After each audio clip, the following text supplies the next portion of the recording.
ഞാനല്ല ഈ വയലൻസിന് കൂട്ടു നിൽക്കുന്നത്, എൻ്റെ കഥാപാത്രം. അപ്പൊ തിന്മ കണ്ടാൽ മാത്രം ഇൻഫ്ലുവൻസ്ഡ് ആകും, നന്മ കണ്ടാൽ ഒരിക്കലും പ്രേക്ഷകർ ഇൻഫ്ലുവൻസ്ഡ് ആകില്ല.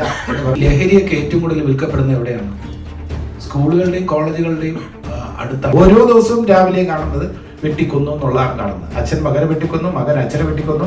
സംശയത്തിന്റെ പേരിൽ സമൂഹത്തോട് നമുക്ക് ഉത്തരവാദിത്വമുണ്ട്, ഇല്ലെന്ന് പറയാൻ പറ്റില്ല. നമുക്ക് ഒഴിഞ്ഞ് മാറി നിൽക്കാൻ പറ്റില്ല. സമൂഹത്തോട് ഉത്തരവാദിത്വമുണ്ട്. ഇത് പറയുമ്പോൾ ഇത് ധ്യാൻ ശ്രീനിവാസനെതിരെ ഒളിയമ്പുമായി ജഗദീഷ് എന്ന് കൊടുക്കരുത് പ്ലീസ്. സാമൂഹ്യ പ്രതിബദ്ധത ഞാൻ പറയുന്നത് ധ്യാൻ ശ്രീനിവാസനോട് വിയോജിപ്പുണ്ട് എന്ന് വേണമെങ്കിൽ രേഖപ്പെടുത്തിക്കൊള്ളു. കലാകാരന് സമൂഹത്തോട് പ്രതിബദ്ധത വേണം എന്ന് തന്നെയാണ് എൻ്റെ പക്ഷം എന്ന് കൊടുത്തോളൂ. പക്ഷെ ഇവിടെ ലഹരി വലിയ സ്വാധീനം ചെലുത്തുന്നു, യാതൊരു സംശയവും. ലഹരി എന്ന് പറയുമ്പോൾ ഈ മനുഷ്യന്റെ മനസാക്ഷി മരവിക്കുന്ന തരത്തിലുള്ള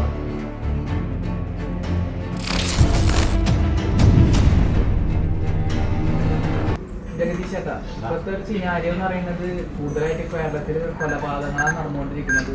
പണ്ട് കുറച്ച് മുന്നേ ആണെങ്കിൽ എന്ത് കൊലപാതകം നടന്നാലും ദൃശ്യം മോഡൽ എന്നാണ് പറയുന്നത്. ഇപ്പോഴത്തെ സിനാരിയോ അനുസരിച്ച് എല്ലാവരും മാർക്ക് എഫക്റ്റ് എന്നാണ് പറയുന്നത്. ഈ സിനിമ ഈ ഇതിനൊക്കെ ഇൻഫ്ലുവൻസ് ചെയ്യുമെന്ന് വിചാരിക്കുന്നുണ്ടോ? അല്ല, കുറച്ചൊക്കെ ഇൻഫ്ലുവൻസ്ഡ് ആവും, ഇല്ലെന്ന് പറയാൻ പറ്റില്ല. പക്ഷേ ഇത്തരത്തിലുള്ള സിനിമകൾ, നമ്മുടെ ഈ അഡൾട്ട് സിനിമകൾ അല്ലെങ്കിൽ ഭയങ്കര വയലന്റ് മൂവീസ് എല്ലാം കുട്ടികൾ കാണാൻ പാടില്ല, ബിലോ ദ ഏജ് ഓഫ് 18 കാണാൻ പാടില്ല എന്ന് സെൻസർ ബോർഡ് വളരെ സ്ട്രിക്റ്റ് ആയിട്ട് പറയുന്നുണ്ട്. എന്നിട്ടും കുട്ടികൾ കാണുന്നുണ്ടെങ്കിൽ അതിൽ നമ്മുടെ പാരൻസിന്റെ ഒരു ഉത്തരവാദിത്വം കൂടെ അതിനകത്ത് അവരും കൂടെ ഉണർന്ന് പ്രവർത്തിക്കേണ്ടതായിട്ടുണ്ട്. പിന്നെ ഇവിടെ വയലൻസിന്റെ സ്വാധീനത്തിലാണ് ഇതെല്ലാം ചെയ്യുന്നതെന്ന് നമുക്ക് അങ്ങനെ പറയാൻ പറ്റില്ല. അങ്ങനെ ആ വയലൻസ് എന്ന് പറയുന്നത് നമ്മുടെ ഗെയിംസ് ഉണ്ട്, വീഡിയോ ഗെയിംസ്, ഭയങ്കര വയലന്റ് ആയിട്ടുള്ള ഗെയിംസ് ഉണ്ട്. അപ്പൊ സിനിമയ്ക്ക് അതിൻ്റെതായിട്ടുള്ള ഒരു റോളുണ്ട്. പക്ഷെ സിനിമ മാത്രമാണ് എന്ന് പറയാൻ പറ്റില്ല. സാഹിത്യത്തിനും കലയ്ക്കും എല്ലാം തന്നെ നമുക്ക് ചുറ്റും നടക്കുന്ന കാര്യങ്ങൾ, വേറെ ഒരു സ്ഥലത്ത് നടക്കുന്ന കാര്യങ്ങൾ നമ്മളെ ഇൻഫ്ലുവൻസ് ചെയ്തേക്കാം. അമേരിക്കയിൽ ഒരു വിദ്യാർത്ഥി വന്ന് കൂടെയുള്ള 25-30 വിദ്യാർത്ഥികളെ വെടിവെച്ച് കൊല്ലുന്ന വാർത്ത കണ്ടാൽ തീർച്ചയായിട്ടും ഇവിടുത്തെ ഒരു പയ്യനെ സ്വാധീനിക്കില്ലേ? സിനിമ സ്വാധീനിക്കുന്നത് പോലെ തന്നെ ആ സംഭവം അതിന്റെ വിഷ്വൽസും ഒക്കെ കാണുന്നുണ്ട്. നമ്മൾ വിഷ്വൽസ് കാണുന്നത് തന്നെ നമ്മളിപ്പോൾ കണ്ടെന്താ, പിന്നെ നാഷണൽ ജിയോഗ്രഫിക്കിൽ നമ്മൾ കാണുന്നത് ഒരു സിംഹം ഇങ്ങനെ പോയി ഒരു മാനിനെ ഇങ്ങനെ പിടിക്കുന്നത് കണ്ടു കഴിഞ്ഞാൽ നമ്മുടെ മനസ്സിൽ ഒരു സങ്കടവും വിഷമവും അയ്യോ എന്ന് നമ്മുടെ കണ്ണടച്ചു പോകുന്നു. ചിലരതല്ല, അത് കണ്ടിട്ട് അതാ പിടിക്കുന്നു നോക്കിയേ, മാനിനെ പിടിക്കുന്നു നോക്കി എന്ന് പറയുന്ന ആവേശത്തോടെ നോക്കുന്ന ആൾക്കാരുണ്ട്. ഈ കാണുന്ന ആൾക്കാരുടെ മനസ്സിൽ ആ വയലൻസ് ഇഷ്ടപ്പെടുന്നവർ തീർച്ചയായിട്ടും ഇതിൽ സ്വാധീനിക്കപ്പെടും. അപ്പൊ അതുകൊണ്ട് അത്തരം സിനിമകളെക്കാളും തീർച്ചയായിട്ടും കുറച്ചുകൂടെ ഒരു പീസ് ഒക്കെ ഉള്ള സിനിമയായിരിക്കും ജനത്തിന് കൂടുതൽ സ്വീകാര്യമാവുക. പക്ഷേ കാലം മാറുന്നതനുസരിച്ച് നമ്മുടെ OTT-യിലും ഒക്കെ വരുന്ന സിനിമകളൊക്കെ നമ്മളിപ്പോൾ വേണ്ടെന്ന് വെച്ചിരുന്നാൽ തന്നെയും OTT-യിൽ വരുന്ന അന്യഭാഷാ ചിത്രങ്ങൾ, കൊറിയൻ മൂവീസ്, അതിലെല്ലാം വയലൻസ് ഉണ്ടാവും. അത് കണ്ട് യഥാർത്ഥത്തിൽ അങ്ങനെ സ്വാധീനിക്കപ്പെടാൻ പാടില്ല. നമ്മൾ എന്തെങ്കിലും കണ്ടു കഴിഞ്ഞാൽ അതേ അവസരത്തിൽ നമ്മൾ നല്ല കാര്യങ്ങൾ എന്തെല്ലാം വരുന്നു. ലഗേരിയ ഹോം മുന്നാഭായി എന്ന് പറഞ്ഞ പടം ഗാന്ധിസം സ്വീകരിക്കാനാണ് ആവശ്യപ്പെട്ടത്. അതിൽ എത്ര പേര് സ്വീകരിക്കുന്നു? അപ്പൊ തിന്മ കണ്ടാൽ മാത്രം ഇൻഫ്ലുവൻസ്ഡ് ആകും, നന്മ കണ്ടാൽ ഒരിക്കലും പ്രേക്ഷകർ ഇൻഫ്ലുവൻസ്ഡ് ആകില്ല എന്ന് പറയാൻ പറ്റുമോ? പിന്നെ നടന്റെ കാര്യം, ഞാനല്ല ഈ വയലൻസിന് കൂട്ടു നിൽക്കുന്നത്, എൻ്റെ കഥാപാത്രമാണ്. ടോണി ഐസക് കൂട്ടു നിൽക്കുന്നു അക്രമത്തിന്റെ. അപ്പൊ ടോണി ഐസക്കിനെയാണോ പ്രേക്ഷകർ ഇഷ്ടപ്പെടുന്നത് അതോ ജഗദീഷിനെയാണോ? ജഗദീഷിനെയാണ് ഇഷ്ടപ്പെടണമെങ്കിൽ ജഗദീഷ് ഇതുവരെ വയലൻസിന് വേണ്ടി സംസാരിച്ചിട്ടില്ല. ഒരു സ്കൂളിൽ പോയാലും ഒരു കോളേജിൽ പോയാലും എല്ലാം തന്നെ സ്നേഹത്തിന്റെ സന്ദേശമാണ് ഞാൻ വിദ്യാർത്ഥികൾക്ക് കൊടുക്കാൻ ശ്രമിക്കുന്നത്. അപ്പൊ ജഗദീഷ് കൊടുക്കുന്ന സന്ദേശം തിരസ്കരിച്ചിട്ട് ടോണി ഐസക് കൊടുക്കുന്ന സന്ദേശം സ്വീകരിക്കുന്ന പ്രേക്ഷകർ, അത് തീർച്ചയായിട്ടും ഒരു തർക്ക വിഷയം തന്നെയാണ്. തീർച്ചയായിട്ടും ഇപ്പൊ ഈ പറഞ്ഞ പോലെ തന്നെ അധ്യാപകനുമാണ്. അപ്പൊ ഈ കുട്ടികളുടെ ഇടയ്ക്ക് ഇപ്പൊ ഇങ്ങനൊരു അതായത് സിനിമ ഇൻഫ്ലുവൻസർ ആവാതെ, അതായത് സിനിമയായിട്ട് തന്നെ കാണാനായിട്ട് സ്കൂളുകളിലും അതുപോലെ തന്നെ പാഠ്യപദ്ധതികളിലും സിലബസുകളിലും എല്ലാം ചേഞ്ചസ് വരുത്തണം എന്ന് ആഗ്രഹിക്കുന്നില്ലേ? തീർച്ചയായിട്ടും നല്ല കാര്യം തന്നെയാണ്. അതിനെതിരെ മുഖം തിരിക്കേണ്ട കാര്യമില്ല. നമ്മളിപ്പോൾ ഈ ലഹരിയൊക്കെ ഏറ്റവും കൂടുതൽ വിൽക്കപ്പെടുന്നത് എവിടെയാണ്? സ്കൂളുകളുടെയും കോളേജുകളുടെയും അടുത്താണ് ഏറ്റവും കൂടുതൽ വിൽക്കുന്നത്. ചില കടകൾ, ചില കോഡ് ഭാഷകൾ, കൈ ഇങ്ങനെ മുറുകെ പിടിച്ചാൽ ഉണ്ടെന്ന് അർത്ഥം എന്നൊക്കെ പറഞ്ഞിട്ടുള്ള കോഡ് ഭാഷകൾ വരെ ഉണ്ടെന്നാണ് പറയുന്നത്. പിന്നെ ഓപ്പണായിട്ട് തന്നെ, കാലം മാറിപ്പോയിരിക്കുന്നു, ഓപ്പണായിട്ട് തന്നെ എന്താ പറയുക, കോളേജ് വിദ്യാർത്ഥിനികൾ തങ്ങൾക്ക് ഇഷ്ടപ്പെട്ട ബ്രാൻഡിനെ കുറിച്ച് ഡിസ്കസ് ചെയ്യുന്ന വീഡിയോ ഞാൻ കണ്ടു. അപ്പോൾ കാലം അങ്ങനെയാണ് പൊയ്ക്കൊണ്ടിരിക്കുന്നത്. അത് ശരിയാണെന്നോ തെറ്റാണെന്നോ പറയാൻ പറ്റും, അത് അവരുടെ അവകാശമാണ്. പുരുഷന്മാർക്ക് മാത്രമേ അങ്ങനെ മദ്യപിക്കാവോ എന്നൊരു ചോദ്യമുണ്ട്. അതേ അവസരത്തിൽ ഇങ്ങനെ ഓപ്പണായിട്ട് മദ്യപാനത്തിനെ പ്രോത്സാഹിപ്പിക്കുന്ന തരത്തിൽ കുറെ വിദ്യാർത്ഥിനികൾ സംസാരിക്കുന്ന കേട്ടപ്പോൾ എനിക്ക് ഷോക്കും സങ്കടവും ഉണ്ടായി. അത് വനിതകളായതുകൊണ്ടോ വിദ്യാർത്ഥിനികളായതുകൊണ്ടോ മാത്രമല്ല, വിദ്യാർത്ഥി സമൂഹം ആണായാലും പെണ്ണായാലും എതിർക്കപ്പെടേണ്ടത് തന്നെയാണ്. പക്ഷെ അതിന് സൊസൈറ്റി കൂടുതൽ ഒരു അക്സെപ്റ്റൻസ് ഇങ്ങനെയൊക്കെ കഴിക്കുന്നു എന്ന് പറയുമ്പോൾ അത് വ്യൂ ചെയ്യുന്ന വീഡിയോസ് വ്യൂ ചെയ്യുന്ന ആൾക്കാരുടെ എണ്ണം കൂടുന്നു. അപ്പം മൊത്തത്തിൽ എങ്ങനെയൊക്കെ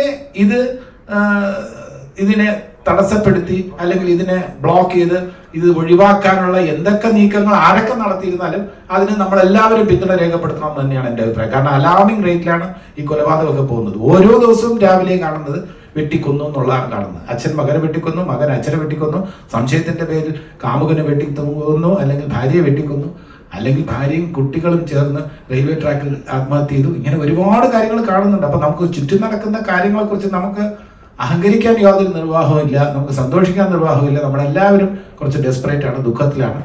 ഈ നാടിന്റെ ഈ കാര്യം ഈ സമയത്ത് തുടർന്ന് പ്രവർത്തിക്കേണ്ടത് തന്നെയാണ്. ഇപ്പൊ ഭാഗ്യവശാൽ സർക്കാരും പ്രതിപക്ഷവും എല്ലാവരും തന്നെ ഒരു കോമൺ ഫൈറ്റിന് വേണ്ടി, കോമൺ ഈ വാറിന് വേണ്ടി തുടക്കം കുറിച്ചിരിക്കുന്നു എന്നാണ് ഞാൻ മനസ്സിലാക്കുന്നത്. അതിന്റെ കൂടെ കലാ സമൂഹം നിൽക്കും എന്ന കാര്യത്തിൽ യാതൊരു സംശയമില്ല. പരാജയങ്ങൾ കൂടുതലായിട്ട് ബാധിക്കുന്നത് ഒരു നായകനായിരിക്കും.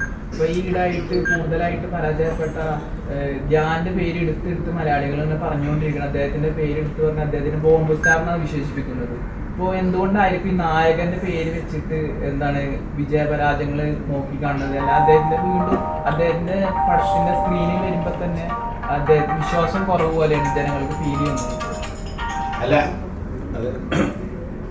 ഇത് വ്യക്തിപരമായ ആരെങ്കിലും പരിഹസിക്കുന്നതിനോട് എനിക്ക് യോജിപ്പില്ല. യഥാർത്ഥത്തിൽ ഏത് നായകനാണ് എത്ര സൂപ്പർ ഹിറ്റ് തന്നാലും അദ്ദേഹത്തെ അമാനുഷികരെന്ന് വിശേഷിപ്പിക്കുന്നതിനോടും എനിക്ക് യോജിപ്പില്ല. അതേ അവസരത്തിൽ പരാജയപ്പെട്ടു എന്നതിൻ്റെ പേരിൽ ഒരു നടനെയോ നായകനെയോ പരിഹസിക്കുന്നതിനോടും എനിക്ക് യോജിപ്പില്ല. അത് അങ്ങനെ ആ ഒരു വ്യക്തിപരമായ ആ ഒരു രീതിയിൽ നമ്മൾ കണക്കിലെടുക്കാൻ പറ്റില്ല. പിന്നെ യഥാർത്ഥത്തിൽ ഈ സിനിമകളെല്ലാം തന്നെ നിർമ്മിക്കുമ്പോൾ എല്ലാവർക്കും വലിയ പ്രതീക്ഷകളാണ്. ഈ കണക്കൂട്ടൽ പ്രേക്ഷകർ അത് ഇഷ്ടപ്പെടും എന്ന വിശ്വാസത്തോടെയാണ് പലപ്പോഴും സിനിമയുമായി മുന്നോട്ട് വരുന്നത്, കലാസൃഷ്ടി. അത് പ്രേക്ഷകർ റിജക്റ്റ് ചെയ്യേണ്ട സാഹചര്യം വരുമ്പോൾ തീർത്തും പ്രേക്ഷകർ വലിയ പ്രതീക്ഷയോടെ വരുമ്പോൾ അവരെ നിരാശപ്പെടുത്തുമ്പോൾ അവർ വളരെയധികം ഡിസപ്പോയിന്റഡ് പറയുന്ന സ്റ്റേറ്റ്മെന്റ്സ് അതൊരു നായകനെതിരെയുള്ള സ്റ്റേറ്റ്മെന്റ് എന്നതിനപ്പുറം നായകനിൽ അർപ്പിച്ച പ്രതീക്ഷ തകർത്തയിലുള്ള ദേഷ്യമാണ്.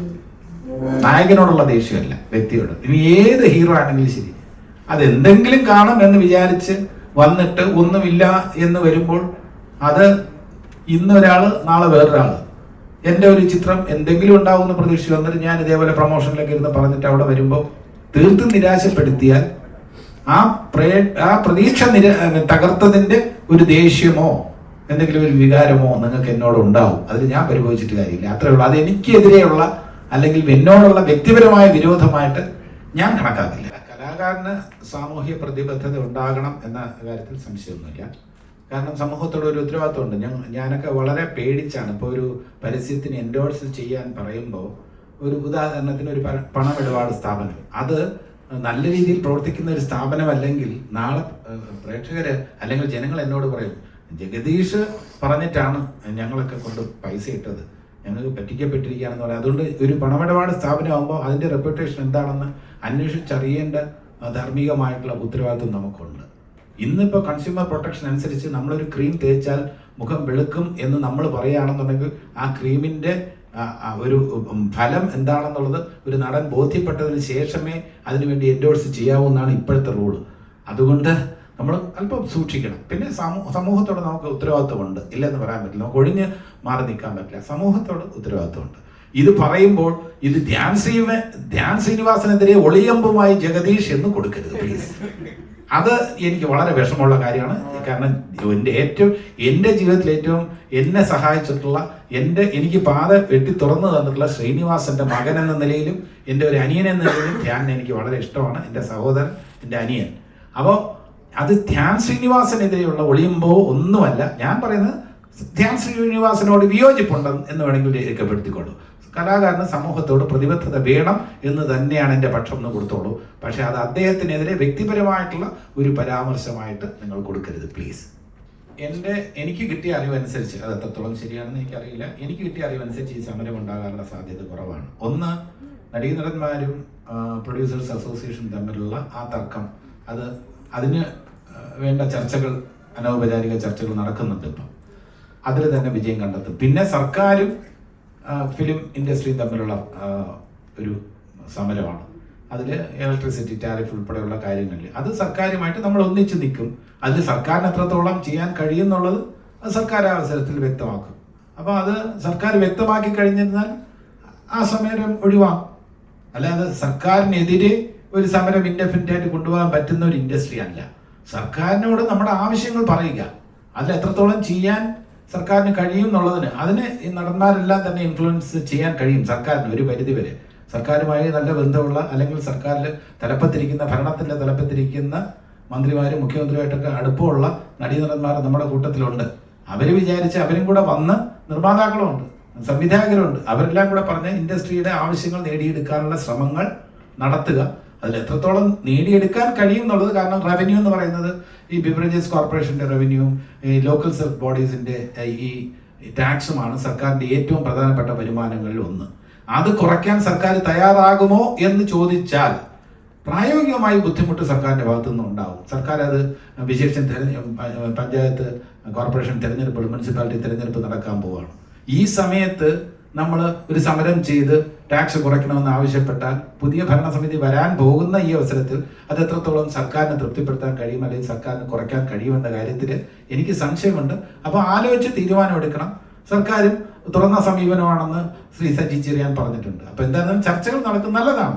ഈ സമരം ആഹ്വാനം ചെയ്യുമ്പോൾ സമരം ചെയ്യാൻ വേണ്ടിയല്ല, നമ്മുടെ ആവശ്യങ്ങൾ ആൾക്കാരുടെ ശ്രദ്ധയിൽപ്പെടുത്താൻ വേണ്ടിയാണ് ഈ സമര ആഹ്വാനം എന്ന് പറയുന്നത്. അപ്പോൾ സമരം ചെയ്യും എന്ന് പറഞ്ഞാൽ അന്ന് സമരം ചെയ്യുന്നുള്ളതല്ല, ഞങ്ങൾക്ക് കുറേ പ്രശ്നമുണ്ടെന്നുള്ളത് ഇൻഡസ്ട്രി അറിയിക്കുകയാണ്. ആരെ? സർക്കാരിനെയും ജനങ്ങളെയും ബാക്കിയുള്ള ഇൻഡസ്ട്രിയിലുള്ള ബാക്കിയുള്ള ആൾക്കാരെയൊക്കെ അറിയിക്കുകയാണ്. ആ അറിയിക്കുന്നതിൽ ഈ പ്രൊഡ്യൂസേഴ്സ് അസോസിയേഷൻ വിജയിച്ചിട്ടുണ്ട്. അതിനനുസരിച്ചുള്ള പരിഹാരം ഉണ്ടാവും തന്നെയാണ് എൻ്റെ പ്രതീക്ഷ. അല്ല, അങ്ങനെ സിനിമാ മേഖലയിൽ ഒരാൾ മാത്രമല്ലേ ഉള്ളൂ ഇപ്പോൾ. അപ്പോൾ അതുകൊണ്ട് അങ്ങനെ വേണമെന്നില്ല. യഥാർത്ഥത്തിൽ അതിപ്പോൾ ഏതെങ്കിലും ഒരു രീതിയിൽ അത് എക്സ്പീരിയൻസ് ഉള്ള സിനിമ കൈകാര്യം ചെയ്യാൻ സിനിമയിൽ അഭിനയിച്ച പരിചയം വേണമെന്നുള്ള അതിനോട് എനിക്ക് യോജിപ്പൊന്നുമില്ല. അല്ലാതെ തന്നെ ഈസിലി സോൾവ് ചെയ്യാൻ കഴിയും. ശ്രീ സജി ചെറിയാൻ കോമ്പറ്റന്റ് ഇനാഫ്, അദ്ദേഹത്തിന് ഇത് സോൾവ് ചെയ്യാനൊക്കെ താല്പര്യമുണ്ട്, അദ്ദേഹത്തിന് കഴിയും തന്നെയാണ് എൻ്റെ വിശ്വാസം. പക്ഷേ ഈ ടാക്സ് ഒക്കെ കുറയ്ക്കുന്നതിൻ്റെ കാര്യത്തിൽ അദ്ദേഹം മാത്രം വിചാരിച്ചാൽ പോലെ അത് ബാലഗോപാൽ ഫിനാൻസ് മിനിസ്റ്റർ വിചാരിക്കണം, ചീഫ് മിനിസ്റ്റർ വിചാരിക്കണം. അവരെത്രത്തോളം വിചാരിക്കും, അവർക്ക് എത്രത്തോളം വിചാരിക്കാൻ കഴിയും എന്ന കാര്യത്തിൽ പ്രായോഗികമായിട്ട് നമ്മൾ ചിന്തിക്കണം. അധ്യാപകർക്ക് വഴി തിരികെ നൽകൂ എന്ന് പറയുന്നത് അത് സഹായകമാകും. അല്ല, ഈ അധ്യാപകർക്ക് വടി കൊടുത്താൽ വീണ്ടും ഇഷ്യൂസ് ഉണ്ടാവും. കാരണം വെച്ചാൽ വടിയെടുത്ത് അടിക്കേണ്ട കാര്യമില്ല എന്ന് പറയുന്ന രക്ഷകർത്താക്കളുണ്ട്, ഒരു മൈനോറിറ്റി ആണെങ്കിൽ പോലും. ഞാൻ ഒരു രക്ഷകർത്താവ് എന്ന നിലയിൽ എൻ്റെ വിദ്യാർത്ഥിയെ, എൻ്റെ മകളെ അടിക്കുന്നതിനോട് എനിക്ക് വിയോജിപ്പില്ല. ഒരു ചൂരിലെടുത്ത് രണ്ട് അടി കൊടുക്കുന്നതിനോട് ഞാൻ ഒന്നുകൂടെ പറയാതെ, ഒരു രക്ഷകർത്താവ് എന്ന നിലയിൽ എൻ്റെ മകളെ ഒരു അധ്യാപകൻ അടിക്കുകയാണെന്നുണ്ടെങ്കിൽ അതിനോട് എനിക്ക് വിയോജിപ്പില്ല. പക്ഷേ അത് മാത്രമാണ് വഴി എന്ന് പറയാൻ പാടില്ല. ഇപ്പം ചൂരലുമായിട്ട് വരുന്ന അധ്യാപകൻ ആ വടിയുടെ സ്ഥാനം നഷ്ടപ്പെട്ടിരിക്കുകയാണ്, അതിൻ്റെ ആവശ്യമില്ല എന്ന് വാദിക്കുന്നവരുണ്ട്. എന്നാൽ പഴയതുപോലെ ആ വടി വേണമെന്ന് വാദിക്കുന്നവരുമുണ്ട്. ഇതൊക്കെ ഒരു അന്തരീക്ഷം അനുസരിച്ച്, ആ സ്കൂളിൻ്റെ അറ്റ്മോസ്ഫിയർ അനുസരിച്ച്, ആ സ്കൂള് പിന്തുടർന്ന് വരുന്ന വഴികൾ അനുസരിച്ച് ചെയ്യാമെന്നുള്ളത് കവിഞ്ഞ വടി 100% ഉപേക്ഷിക്കണം അല്ലെങ്കിൽ വടി തിരിച്ചു കൊണ്ടുവരണം എന്നൊക്കെ പറയുമ്പോൾ ഈ വടി കാരണം അല്പം ഒന്ന് സ്ട്രോങ് ആയിട്ട് അടിച്ചു കഴിഞ്ഞാൽ, മുറിവുണ്ടായി കഴിഞ്ഞാൽ അതും പ്രശ്നമാണ്. അപ്പം അതുകൊണ്ട് അടിയാണോ, വടിയാണോ, വഴക്കാണോ, ശാസനയാണോ, അതോ ബുദ്ധിപൂർവ്വം നല്ല രീതിയിലൊക്കെ പറഞ്ഞ് മനസ്സിലാക്കലാണോ എന്നൊക്കെ ഉള്ള ഒരു കാര്യം അതാത് അധ്യാപകന്റെ രീതി അനുസരിച്ചിരിക്കും. ഇതിനൊക്കെ ഒരു പൊതു നിയമം കൊണ്ടുവരാൻ പറ്റില്ലെന്നാണ് എൻ്റെ പക്ഷം. അധ്യാപകർ തന്നെയാണ്. ഇനി ഒരു അധ്യാപകൻ എന്ന നിലയിൽ ഞാൻ പറയാം, എൻ്റെ ഒരു സന്തോഷം എന്ന് പറയുന്ന ഒരു വിദ്യാർത്ഥി നന്നായി വരുമ്പോഴാണ്. അയാൾ നല്ല രീതിയിൽ കഴിയുന്നു, അയാൾ നല്ല രീതിയിൽ ബിസിനസ് ചെയ്യുന്നു, നല്ല രീതിയിൽ സ്വന്തം ബിസിനസ് ചെയ്യുന്നു, അല്ലെങ്കിൽ ബാങ്കിൽ ജോലി നോക്കുന്നു, അല്ലെങ്കിൽ വേറെ സ്ഥാപനങ്ങൾ നടക്കുന്നു എന്ന് പറയുമ്പോൾ എനിക്ക് കിട്ടുന്ന സന്തോഷം എന്ന് പറഞ്ഞാൽ അത് വിവരിക്കാൻ കഴിയില്ല. ഒരു അധ്യാപകൻ്റെ സന്തോഷം എനിക്കറിയാം. അപ്പോൾ ആ സന്തോഷത്തിനേക്കാളും വലുതൊന്നുമല്ല. അപ്പോൾ അധ്യാപകന് നമ്മളെന്തെങ്കിലും പേന വാങ്ങിക്കൊടുക്കുക, ഷർട്ട് വാങ്ങിക്കൊടുക്കുക, അതിലൊന്നുമല്ല. അധ്യാപകൻ്റെ ഏറ്റവും വലിയ സന്തോഷം എന്ന് പറഞ്ഞാൽ വിദ്യാർത്ഥികൾ നന്നാവുക എന്നുള്ളതാണ്. അത് വർഷങ്ങൾക്ക് ശേഷം വിദ്യാർത്ഥികൾക്ക് മനസ്സിലാവും. ഇപ്പോൾ അധ്യാപകൻ കയർക്കുമ്പോൾ ശാസിക്കുമ്പോൾ ഒക്കെ ദേഷ്യം തോന്നുമെങ്കിൽ പോലും പിന്നീട് നമ്മുടെ ജീവിതത്തിൽ നല്ല രീതിയിൽ ഉയർന്നു വരുമ്പോൾ നമുക്ക് ഏറ്റവും കൂടുതൽ കടപ്പാടെന്ന് പറയുന്നത് നമ്മുടെ രക്ഷകർത്താക്കളോടുള്ളത് പോലെ തന്നെ അധ്യാപകരോട് നമുക്ക് കടപ്പാട് തോന്നും. അപ്പോൾ അധ്യാപകൻ്റെ എന്ന് പറഞ്ഞിരുന്നാൽ ഏത് അധ്യാപകരായിരുന്നാലും ബഹുഭൂരിപക്ഷ അധ്യാപകരുടെ നിസ്വാർത്ഥമായിട്ടുള്ള സേവനമാണ്. ശമ്പളം കിട്ടുന്നുണ്ട്, സമ്മതിച്ചു. ബാക്കി അവരുടെ കുട്ടികൾ നന്നായി വരണം, നല്ല ജോലി കിട്ടണമെന്നതിനപ്പുറം നല്ല പൗരന്മാരായി വരുമ്പോൾ ഏറ്റവും കൂടുതൽ സന്തോഷിക്കുന്നത് അധ്യാപക സമൂഹം തന്നെ ആയിരിക്കും. അത് യാതൊരു സംശയമില്ല. ഇത്തരത്തിലുള്ള ആക്രമണം കൂടി വരുന്നതിന് കാരണം ലഹരി ഉപയോഗമാണെന്ന് വിചാരിക്കുന്നുണ്ട്. അല്ല, ലഹരി വലിയ സ്വാധീനം ചെലുത്തുന്നുണ്ട്, യാതൊരു സംശയമില്ല. ലഹരി എന്ന് പറയുമ്പോൾ ഈ മനുഷ്യന്റെ മനസാക്ഷി മരവിക്കുന്ന തരത്തിലുള്ള ചിന്തകൾ കൂടുതൽ വരുന്നത് ലഹരിയുടെ ഇൻഫ്ലുവൻസിലാണ്. അതിൽ യാതൊരു സംശയമില്ല. അത് ലഹരി വല്ലാത്ത രീതിയിൽ പിന്നെ മനുഷ്യനെ സ്വാധീനിക്കുന്നുണ്ട്. അത് യുവതലമുറയെ സ്വാധീനിക്കുന്നുണ്ട്, യുവതലമുറയെ വഴിതെറ്റിക്കുന്നുണ്ട്. അതിൽ യാതൊരു സംശയം